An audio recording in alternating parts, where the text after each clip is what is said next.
नमस्कार दोस्तों, स्वागत है आपका हमारे YouTube मंच पर। दोस्तों, आजकल इंडिया गठबंधन में सब कुछ ठीक चलता हुआ दिखाई नहीं दे रहा है। इंडिया गठबंधन बड़ी शिद्दत के बाद बिहार के मुख्यमंत्री नीतीश कुमार की पहल पर पटना में जिस औपचारिक बैठक का ऐलान हुआ और उस औपचारिक बैठक की एक तारीख टली, फिर दोबारा दूसरी तारीख पर वो बैठक हुई और उस बैठक के बाद बैक टू बैक पटना के बाद बेंगलोर, बेंगलोर के बाद मुंबई, 3 बैठकों के बाद जाकर इंडिया गठबंधन आकार ले पाया। बहुत महत्वपूर्ण भूमिका मल्लिकार्जुन खड़गे जो कांग्रेस अध्यक्ष हैं उन्होंने निभाई। इस गठबंधन को बनाने में बेहद महत्वपूर्ण भूमिका एम.के. स्टालिन की रही, लालू यादव की रही और इसके साथ साथ सीताराम येचुरी की रही। सीताराम येचुरी ने पर्दे के पीछे से जितनी मेहनत की उससे कोई इनकार नहीं कर सकता। जिन टीएमसी की नेता ममता बनर्जी के साथ सीपीएम की सीधी लड़ाई है, उनके साथ वो डायस शेयर करने के लिए, मंच शेयर करने के लिए तैयार हुए, कोऑर्डिनेशन के लिए फ्लोर पर बैठने के लिए तैयार हुए, क्योंकि सवाल इस देश में विपक्ष की मजबूती का था। सवाल इस देश में एक विकल्प प्रस्तुत करने का था। लिहाजा तमाम छोटे मोटे मतभेदों को भुलाकर इंडिया गठबंधन बनाया गया। लेकिन इस इंडिया गठबंधन को कई लोग ऐसे हैं जिनके बयान और जिनके हाल की गतिविधियों को यदि देखा जाए तो इंडिया गठबंधन को अपनी तरफ से तोड़ने में कोई कोर कसर निभाने से पीछे हटते हुए किसी ने किसी को नहीं देखा। बहुत सारे ऐसे लोग हैं, किनका किनका नाम लिया जाए, लेकिन सवाल यही उठता है कि गठबंधन में जो सबसे बड़ी पार्टी है यानी कांग्रेस पार्टी, वो सबसे बड़ी पार्टी अपना बिग ब्रदर एटीट्यूड छोड़ने के लिए अभी भी तैयार नहीं है। और कई बार तो ये डाउट होने लगता है, इस प्रकार की शंकाएं घर करने लगती है कि क्या इंडिया गठबंधन में नरेंद्र मोदी के दोस्त बैठे हुए हैं और खासकर कांग्रेस पार्टी के अंदर नरेंद्र मोदी के दोस्तों की भरमार है। कांग्रेस पार्टी के अंदर ऐसे नेताओं की भरमार है जो विपक्ष को जीतने नहीं देना चाहते। ये तमाम सवाल हैं जो मौजूदा दौर में खड़े हो रहे हैं। लेकिन इस सवालों पर चर्चा के पहले थोड़ा फ्लैशबैक में चलते हैं।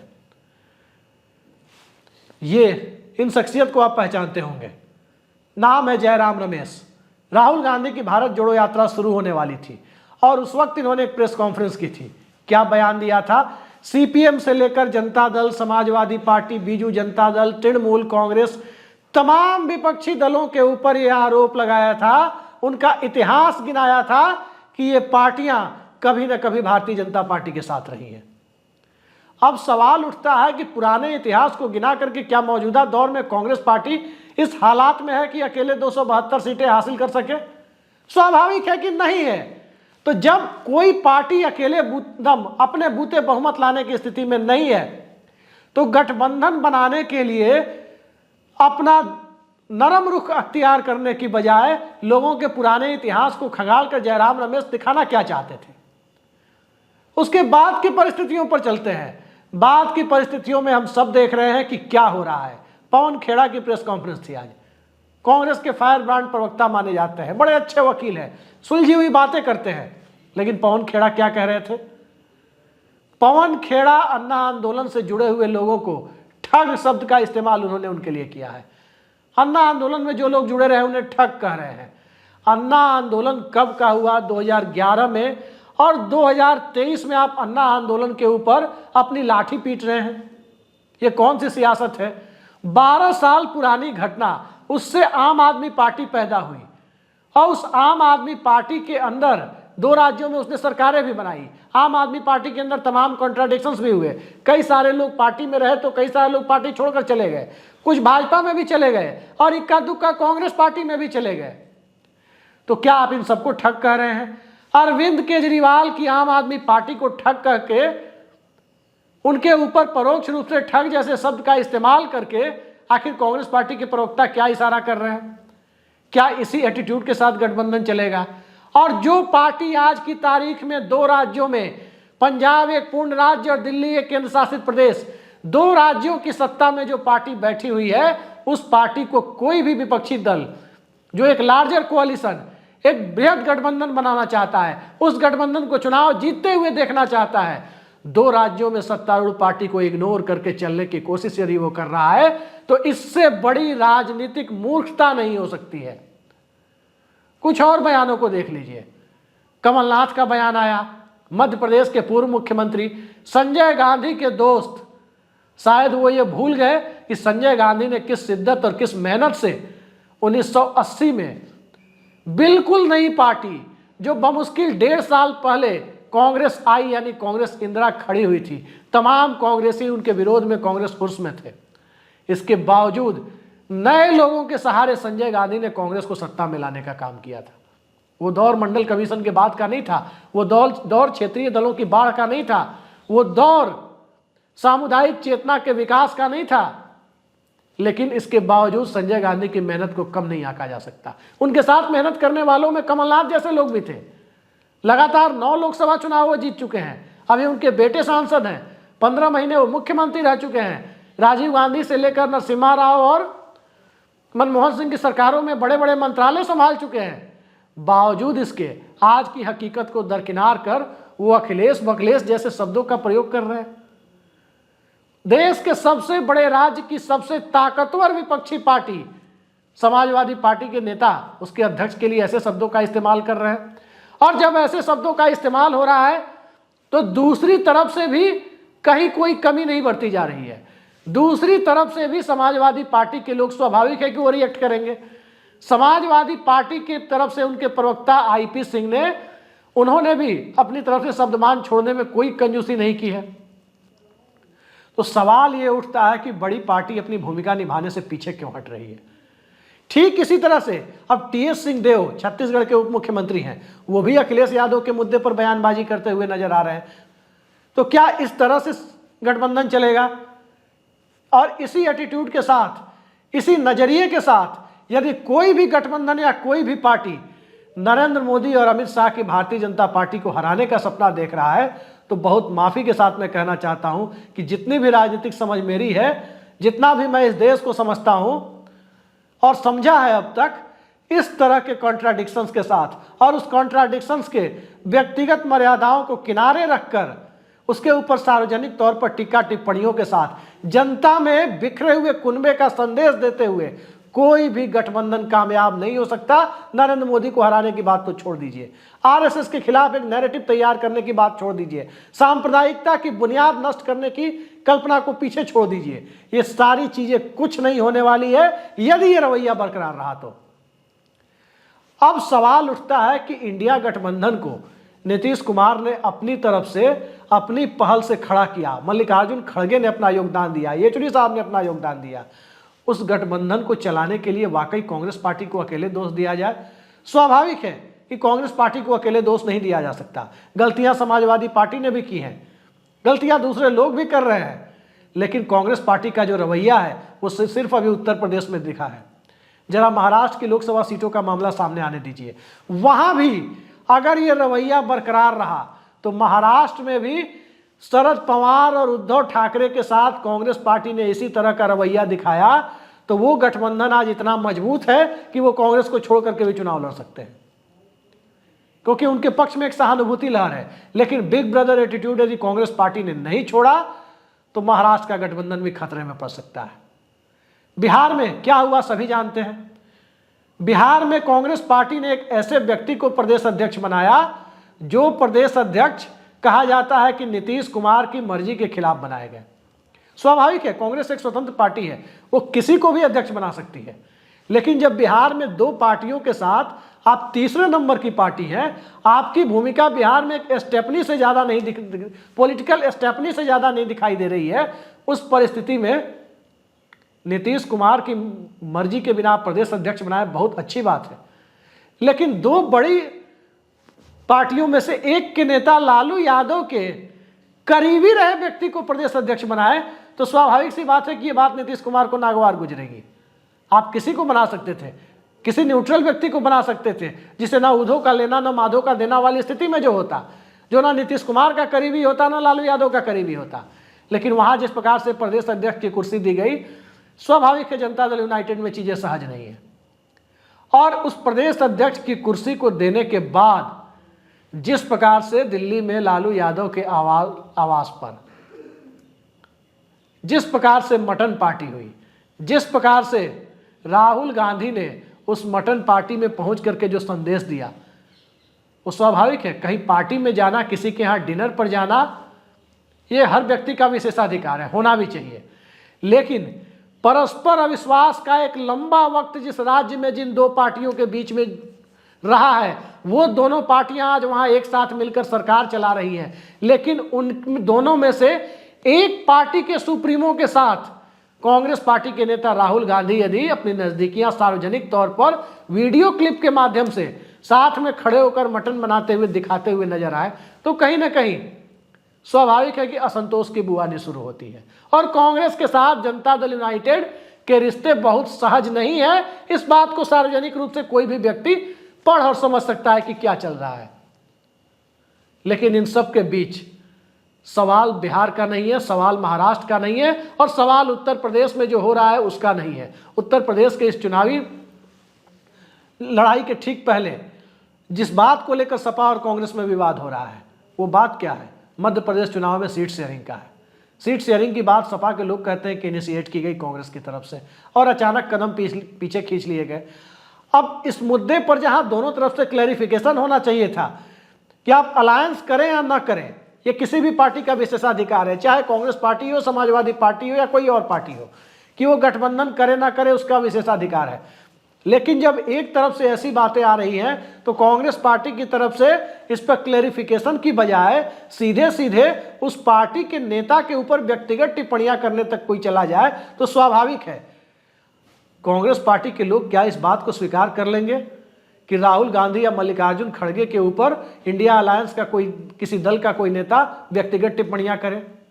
नहीं करेंगे, कोई नहीं करेगा, करना भी नहीं चाहिए। लेकिन अखिलेश यादव के ऊपर जो टिप्पणियां हुई है, मैं अखिलेश यादव के पक्ष में नहीं खड़ा हूं, लेकिन जो परिस्थितियां साफ साफ दिखाई दे रही है, जो ऑब्जर्व कर पा रहा हूं, उससे साफ साफ दिख रहा है कि गलतियां कांग्रेस पार्टी की तरफ से ज्यादा बढ़ी हुई है। अखिलेश यादव को यहां बख्शने का सवाल नहीं है। अखिलेश यादव, राहुल गांधी, लालू परिवार, ये तीन सबसे बड़े फैक्टर रहे हैं जिस फैक्टर की वजह से 2014 और 2019 में नरेंद्र मोदी की सरकार बनी है। इस बात से कोई इनकार नहीं कर सकता। खुद भारतीय जनता पार्टी के लोग भी दबी जुबान से इस बात को स्वीकार करते हैं, कैमरे पर स्वीकार नहीं कर सकते कि उत्तर प्रदेश, बिहार, इन दो राज्यों के सबसे मजबूत छत्रप माने जाने वाले पार्टी या परिवार जो भी कहे, इनके अंदर पॉलिटिकल मैच्योरिटी की कमी थी। ये बात भाजपा के लोग भी स्वीकार करते हैं। वरना सपा बसपा का अलायंस हो जिसके पास सीधे सीधे 45-50% वोट एक तरफा दिख रहा हो और जमीन पर कार्यकर्ताओं के बीच कोऑर्डिनेशन ना बने और चुनाव भारतीय जनता पार्टी लोकसभा में जीत करके ले जाए, बुआ बबुआ अलायंस के बाद कोई ये उम्मीद नहीं कर सकता था कि उत्तर प्रदेश में इस तरह से सीटें जीत करके कोई जाए। स्वाभाविक है समाजवादी पार्टी की कमजोरियां थी, बहुजन समाज पार्टी की कमजोरियां थी, लेकिन राहुल गांधी और कांग्रेस पार्टी की भी अपनी कमजोरियां थी। राहुल गांधी और कांग्रेस पार्टी आज की तारीख में नरेंद्र मोदी के लिए, भारतीय जनता पार्टी के लिए सबसे बड़े चुनावी एसेट हैं, इस बात से भी इनकार नहीं किया जा सकता। क्या आज की तारीख में अखिलेश यादव हो या राहुल गांधी हो या लालू यादव हो, खैर लालू यादव चुनाव लड़ ही नहीं सकते, इनमें से कोई ऐसा चेहरा है जिसको सामने करके राहुल गांधी, नरेंद्र मोदी को हराया जा सके? नहीं हराया जा सकता। राहुल गांधी को सामने किया जाए या अखिलेश यादव को सामने किया जाए, किसी भी इंडिया गठबंधन सामने रख दे, नरेंद्र मोदी का सबसे बड़ा चुनावी ब्रह्मास्त्र सामने आ जाएगा, वंशवाद का, परिवारवाद का। फिर उसका मुकाबला करने के लिए कांग्रेस पार्टी ने क्या रणनीति अपनाई?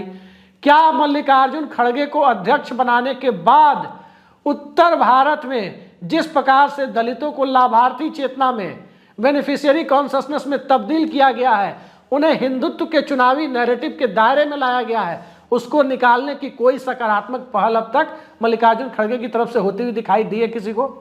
स्वाभाविक है कि नहीं दिखाई दी है। तो कांग्रेस पार्टी की वजह से नीतीश कुमार को बिहार में क्या मिलना है ये अब तक क्लियर नहीं है कि उनके पास कौन सा वोट है जो वो कांग्रेस के पार्टी ट्रांसफर करा पाएगी। कांग्रेस पार्टी की तरफ से अखिलेश यादव को क्या मिलना है वो कहीं उसके बारे में किसी को कोई गलतफहमी नहीं होनी चाहिए कि कोई ऐसा वोट बैंक नहीं दिखाई दे रहा है जिससे अखिलेश यादव को फायदा हो। लेकिन कांग्रेस पार्टी इसके बावजूद इन नेताओं के साथ, इन पार्टियों के साथ अगर सहज रूप से गठबंधन बना सकने में सक्षम नहीं है तो कहीं ना कहीं आज भी उसी मानसिकता का द्योतक है कि रस्सी जल गई, रस्सी की ऐंठन नहीं गई। कांग्रेस पार्टी के पास यूपी बिहार में क्या है? 2.5% वोट यूपी में। बिहार में 70 सीटें पिछली बार तेजस्वी यादव ने चुनाव लड़ने के लिए विधानसभा में कांग्रेस को दी थी। कांग्रेस पार्टी की वजह से तेजस्वी यादव मुख्यमंत्री नहीं बन पाए, इस बात को न मानने का कोई कारण नहीं है कि बहुमत के आंकड़े के बेहद करीब पहुंचकर यदि बिहार का महागठबंधन सरकार नहीं बना पाया तो कांग्रेस पार्टी के इलेक्टोरल फेल्योर की वजह से। तो उस इलेक्टोरल फेल्योर की जिम्मेदारी कांग्रेस पार्टी लेने के लिए तैयार है।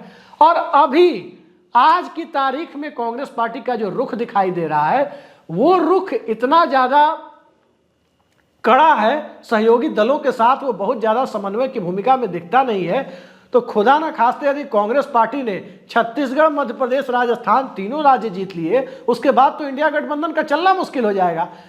क्योंकि आज ये हालत है तो 3 राज्य जीतने के बाद कांग्रेस पार्टी के लोग तो दूसरे नेताओं से बात करना बंद कर देंगे, इंडिया गठबंधन के दूसरे नेताओं को बराबरी में बिठाना बंद कर देंगे। जो हालात दिख रहे हैं, उम्मीद है ऐसा नहीं होगा, लेकिन अभी जो हालात दिख रहे हैं उसे देखकर ऐसा ही लगता है कि कर्नाटक के चुनाव के बाद, कर्नाटक की चुनावी सफलता के बाद कांग्रेस पार्टी को कहीं ना कहीं ये गुमान हो गया है कि वो 150 लोकसभा सीटें ला सकती है। जबकि 150 लोकसभा सीटें कैसे आएंगी किसी को नहीं पता है। कितने लोग ऐसे हैं राहुल गांधी के सिवा? सवाल अडानी पर उठता है, सत्ता के सबसे करीबी कॉरपोरेट पर उठता है। कितने लोग हैं पूरे कांग्रेस पार्टी में जो राहुल गांधी के अलावा, यदि राहुल गांधी को छोड़ दे तो, जो अडानी के मुद्दे पर खुलकर बोल रहे हैं? अडानी के साथ कांग्रेस के कई मुख्यमंत्री मंच साझा करते हैं, और जो मुख्यमंत्री मंच साझा नहीं करते हैं वो G20 की बैठक में, उस बैठक में चले जाते हैं जिस बैठक में विपक्ष के नेता की संवैधानिक जिम्मेदारी होने के बावजूद कांग्रेस के राष्ट्रीय अध्यक्ष को पूछा तक नहीं जाता है। उस बैठक में कांग्रेस के मुख्यमंत्री चले जाते हैं। तो ये तो कांग्रेस पार्टी की हालत है। कांग्रेस पार्टी के मुख्यमंत्री अपने ऑब्जर्वर को सरेआम ठेंगा दिखाकर विधायकों का बहुमत अपने पक्ष में साबित करने की कोशिश करते हैं। ये कांग्रेस आला कमान की स्थिति है। और वो ऑब्जर्वर महीने 2 महीने बीतते बीतते कांग्रेस के राष्ट्रीय अध्यक्ष होते हैं। लेकिन एक मुख्यमंत्री की हैसियत कांग्रेस पार्टी में इतनी है कि आला कमान के निर्देश को ठेंगा दिखा सके। इस मामले में भारतीय जनता पार्टी की दाद देनी पड़ेगी, चाहे जितना अलोकतांत्रिक रवैया भारतीय जनता पार्टी का कहा जाए, चाहे जिस तरह से भारतीय जनता पार्टी को की आलोचना की जाए। एक मामले में दाद देनी पड़ेगी, पार्टी के नेतृत्व अनुशासन को सिर्फ डंडे से नहीं चला रहा बल्कि अनुशासन है। BS येदियुरप्पा जैसे ताकतवर छत्रप को भी आला कमान के निर्देश पर इस्तीफा देना पड़ा। देवेंद्र फडणवीस जैसे ताकतवर छत्रप को आला कमान के निर्देश पर उप मुख्यमंत्री का पद ह्यूमिलिएशन के बावजूद स्वीकार करना पड़ा। क्या आज कांग्रेस पार्टी में एक भी ऐसा राज्य बता दीजिए जिस राज्य का मुख्यमंत्री कांग्रेस पार्टी के आला कमान के आदेशों का पालन करते हुए मुख्यमंत्री पद छोड़ दे या इस तरह के कड़े फैसले को सहर्ष स्वीकार कर ले? स्वाभाविक है कि इस तरह से जब आला कमान अनुशासन नहीं रख सकता, आला कमान का कंट्रोल नहीं है पार्टी के ऊपर, और डेमोक्रेसी के नाम पर ओवर डेमोक्रेसी की स्थिति दिख रही है। हालांकि डेमोक्रेसी और आला कमान, पार्टी नेतृत्व और पार्टी संगठन का दबदबा और लोकतंत्र दोनों एक दूसरे की पूरक चीजें हैं, कॉन्ट्राडिक्टरी नहीं हो सकती। भारतीय जनता पार्टी के मामले में कह सकते हैं कि कहीं ना कहीं ये डिक्टेटोरियल रवैया है, तानाशाहीपूर्ण रवैया है वहां, लेकिन संगठन को और सत्ता को जिस स्तर का तालमेल बनाकर चलना चाहिए, कांग्रेस पार्टी की उसमें कमी है। और जब ये कमी है, उस कमी को दूर करने के लिए एक लार्जर कोalition, इतना बड़ा गठबंधन तैयार किया गया। तो इस गठबंधन के सहारे राहुल गांधी चाहे कभी बढ़ई की दुकान पे चले जाए, राहुल गांधी चाहे कभी स्टूडेंट्स के बीच चले जाए, राहुल गांधी कभी ट्रक ड्राइवर के बीच चले जाए, राहुल गांधी कभी मोटर मैकेनिक के पास चले जाए, कभी धान की बुआई करने चले जाए, कहीं भी चले जाएं, राहुल गांधी व्यक्तिगत रूप से, वो विनम्र व्यक्ति है, व्यक्तिगत रूप से वो जितनी भी मेहनत कर ले, उनकी पार्टी के लोग राहुल गांधी के पूरे मिशन का पलीता लगाने में अपनी तरफ से कोई कसर छोड़ते हुए दिखाई नहीं दे रहे हैं। राहुल गांधी गांधी परिवार में जन्मे हैं, इसमें राहुल गांधी की कोई गलती नहीं है। और अगर गांधी परिवार में वो जन्मे हैं, एक राजनीतिक परिवार में वो जन्मे हैं, जवाहरलाल नेहरू के परिवार में, इंदिरा गांधी के परिवार में वो जन्मे हैं, तो वंशवाद का आरोप राहुल गांधी पे लगता रहेगा, भारतीय जनता पार्टी के लोग लगाते रहेंगे। दूसरे लोग भी लगाते रहेंगे। अखिलेश यादव को इसी तरह की परिस्थितियों से दो चार होना पड़ेगा, लेकिन सियासत का रास्ता भी इसी बीच से निकालना होता है। आज के पहले भी वंशवाद के आरोप लगते थे। सोनिया गांधी पर वंशवाद के साथ साथ विदेशी मूल तक के आरोप लगे, लेकिन सोनिया गांधी ने एक बहुत बड़ा कोalition बना करके 2004 में अटल बिहारी वाजपेयी जैसे ताकतवर नेता को मात दी थी। उस दौर में सोनिया गांधी गठबंधन करने के लिए सीधे सीधे एबी वर्धन के दरवाजे पर चली जाती थी, रामविलास पासवान के दरवाजे पर पैदल पहुंच जाती थी। तो इस तरह से गठबंधन चलाया जाता है। गठबंधन इस तरह से नहीं चलाया जाता जिस तरह से 2004 का चुनाव जीतने के तत्काल बाद कांग्रेस पार्टी ने एक झलक दिखला दी थी, जब हरकिशन सिंह सुरजीत के साथ 10 जनपद पहुंचे समाजवादी पार्टी के महासचिव अमर सिंह को बैठने के लिए कथित तौर पर स्टूल दिया गया था। उस स्टूल विवाद ने कांग्रेस पार्टी का वो रवैया सामने ला दिया था कि कांग्रेस पार्टी सहयोगी दलों को सम्मान देने के लिए बहुत ज्यादा हद तक तैयार नहीं है। गठबंधन पुरानी बातों को लेकर नहीं चलता, जो जयराम रमेश याद दिलाते हैं, जो पवन खेड़ा याद दिलाते हैं। पुरानी बातों को लेकर गठबंधन चलाने की कोशिश होती तो इस देश में अटल बिहारी वाजपेयी कभी प्रधानमंत्री नहीं बन पाते। जी हाँ, दोहरी सदस्यता के सवाल पर 1979 में मोरारजी देसाई की सरकार जिन लोगों ने गिराई थी, आरएसएस वालों की दोहरी सदस्यता के सवाल पर, यानी अटल बिहारी वाजपेयी और लाल कृष्ण आडवाणी जैसे लोगों को कॉर्नर करते हुए इस सरकार को गिराया गया था। उस सरकार को गिराने वालों में उस सरकार के उद्योग मंत्री जॉर्ज फर्नांडिस आगे थे। लेकिन काल चक्र का पहिया जब घूमता है तो उस घूमते हुए पहिए के बाद एक ऐसी परिस्थिति भी आई कि अटल बिहारी वाजपेयी को अपनी पूरी सरकार एक तरह से जॉर्ज फर्नांडिस के हाथ में रखनी पड़ी, और तब जाकर अटल बिहारी वाजपेयी को प्रधानमंत्री पद नसीब हो पाया था। 24 दलों का गठबंधन जो बना था वो जॉर्ज फर्नांडिस के संयोजकत्व में बना था। कई लोग जॉर्ज फर्नांडिस को पर्दे के पीछे का प्रधानमंत्री तक कहा करते थे उस दौर में। तो सियासत में उस दौर में यदि अटल बिहारी वाजपेयी ने 1979 की बातों को गांठ मानी होती तो शायद पूर्व प्रधानमंत्री शब्द उनके नाम के आगे, प्रधानमंत्री पद उनके नाम शब्द उनके नाम के आगे कभी लग नहीं पाता। कांग्रेस पार्टी के लोगों को इससे सीखने की जरूरत है। देखते हैं आगे कांग्रेस पार्टी करती क्या है, लेकिन अखिलेश यादव की पार्टी जो कर रही है उन गलतियों को देखा जाए और कांग्रेस पार्टी की गलतियों को देखा जाए तो मध्य प्रदेश का चुनाव कांग्रेस पार्टी का चुनाव है। साख कांग्रेस पार्टी की दांव पर है, लेकिन बिग ब्रदर एटीट्यूड वहां कांग्रेस पार्टी नहीं छोड़ रही है। लिहाजा अखिलेश यादव को निशाने पर रखने के बावजूद, अखिलेश यादव की आलोचना करने के बावजूद इस बात से कोई इनकार नहीं कर सकता कि कांग्रेस पार्टी का यदि यही रवैया बरकरार रहा तो इंडिया गठबंधन को चुनाव के बाद की बात तो छोड़ दीजिए, लोकसभा चुनाव तक चलाना भी मुश्किल हो सकता है। फिलहाल के लिए इतना ही, और यदि आपने हमारे चैनल को सब्सक्राइब नहीं किया है तो सब्सक्राइब जरूर करें। नमस्कार।